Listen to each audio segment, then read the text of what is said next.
So, I've just heard news that Dillian Whyte was meant to fight tonight on the Fabio Wardley versus Justice Hooney card. Right? The fights are going on at the moment. In fact, Justice Hooney and Fabio Wardley are going to be coming out next to fight. Dillian Whyte was meant to be on that card in Ipswich.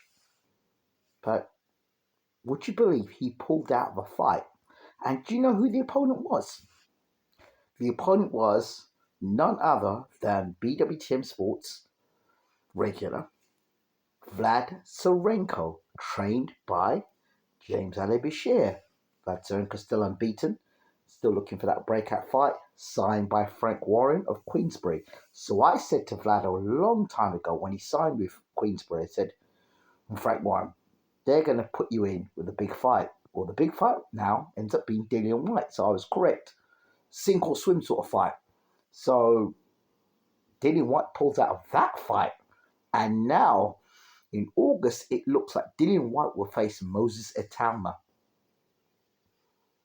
So, he pulls out of a Sirenko fight to fight Moses Itamua.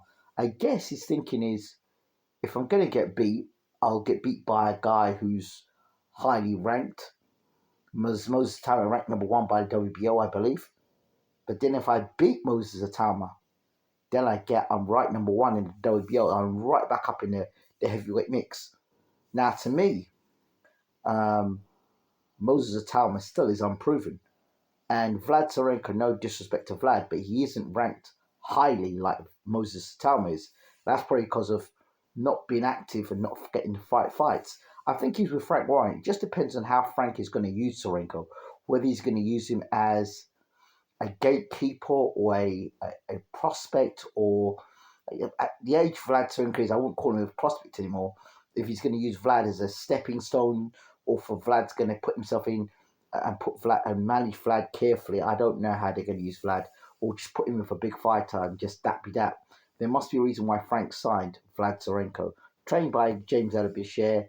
Vlad's got a lot of talent, but I guess Whyte avoided that fight because he heard of the Itamua fight and the higher ranking, and he said himself he wants to fight and get one more shot at a chance of fighting for the championship of the world, as he lost to Tyson Fury and got knocked up by a brutal uppercut. People are saying Moses Itamua will walk through Dillian Whyte. Moses Itamua, for me, is still unproven. So I guess I understand where Whyte's coming from. But we know Whyte is susceptible to the uppercut. Later stages of career, who knows?